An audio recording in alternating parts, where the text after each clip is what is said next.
సమాజం పట్ల అవగాహన లేదా?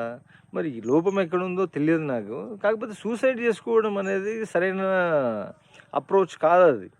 ఎందుకంటే ఇప్పుడు,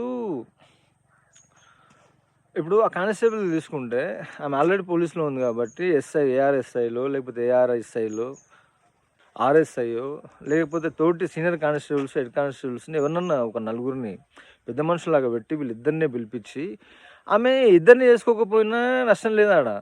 లేదంటే వీడినే చేసుకుంటున్నా నష్టం లేదు. ఇప్పుడు ఆమె ఎవరినైతే సెకండ్ లవ్ చేసిందో వీనితోనే ఉంటే ఫస్టోడు వాడు అట్లా చెప్పినా ఆ బ్లేమ్స్‌ని పట్టించుకోకుండా చేసుకుంటాడంటే చేసుకో. లేకపోతే ఇద్దరు అవసరం లేదు.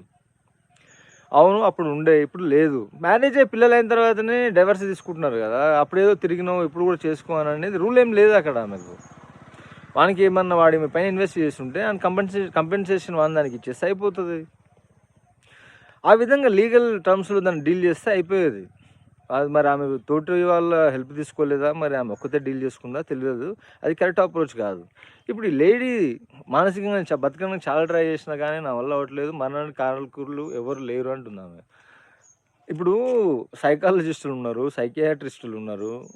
లేకపోతే కొన్ని రోజులు సెలవు పెట్టి నువ్వు టూర్‌కెళ్ళి తిరుగు. మీ ఫ్యామిలీ మెంబర్స్‌ని అందరిని దగ్గర పిలుచుకొని మాట్లాడు. అంతే వీళ్ళది ఈ న్యూక్లియర్ ఫ్యామిలీస్‌లో వచ్చే ఇబ్బంది ఇదే. ఇంట్లో పెద్ద మనుషులు ఎవరు లేకపోవడం, అనుభవజ్ఞులు లేకపోవడం, ఇట్లాంటి చిన్న చిన్న సమస్యలు ఎట్లా సాల్వ్ చేసుకోవాలని తెలియకపోవడం, దానివల్ల లైఫ్ స్పాయిల్ చేసుకుంటున్నారు. తర్వాత ఈ అమ్మాయి ఇప్పుడు వాళ్ళ మదర్‌ని తీసుకెళ్ళి ఓల్డ్ ఏజ్ హోమ్‌లో పెట్టొచ్చు. లేదనంటే దాని గురించి ఇప్పుడు ఆమె ఎక్కడుందో అదే ప్రాపర్టీని అమ్మేసి ఆమె పేరు మీద డిపాజిట్ జేయొచ్చు. ఆ డబ్బు చూసైనా సరే ఆడు పెళ్లి చేసుకొని ఎవడైతే చేసుకోబోతున్నాడో ఆ సెక్యూరిటీ తోటైనా ఆమె దగ్గర పెట్టుకోవచ్చు. ఇంకొంతకాలం ట్రై చేయాల్సిందామె ఈ 2 ఆప్షన్స్ పెట్టుకొని. అరే తల్లిదండ్రులు ఎవరు లేనోళ్ళకే పెళ్ళిళ్ళైతున్నాయి. ఇప్పుడు ఆళ్ళ మదర్ హ్యాండిక్యాప్డ్ అంటే ఆమె ఎన్ని రోజులు బతుకుతది? చచ్చిపోతది కొన్ని రోజులు. అట్లాంటోళ్ళకి సేవ చేసిన పుణ్యమే గదా!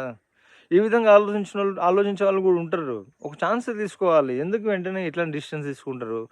ఇదంతా లోపం ఎక్కడొస్తుందంటే సరైన మిత్రులను కలిగి ఉండాలి. ఫ్రెండ్స్ అనేది జీవితంలో ఒక పెద్ద ఆస్తి. మనం ఒక సమస్యల్లో ఉన్నాము అనంటే దానికి సజెషన్ ఇచ్చే మన కష్టాన్ని దూరం జేయడానికి వాళ్ళు డబ్బు ఇయ్యవసరం లేదు. కనీసం ఒక సలహా చెప్పేటోళ్ళు ఉండాలి. మంచి క్వాలిఫైడ్ సజెషన్.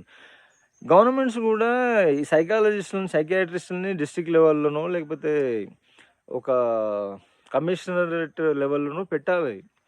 పబ్లిక్‌కి ఈ రకమైన సమస్యలున్నాయి. సైకాలజిస్టులు ఉంటారనే తెలవదు. వీళ్ళకి ఉన్నటువంటి సమస్యలు యాక్చువల్లీ మానసిక పరమైనవన్నీ పోగొట్టేటివే.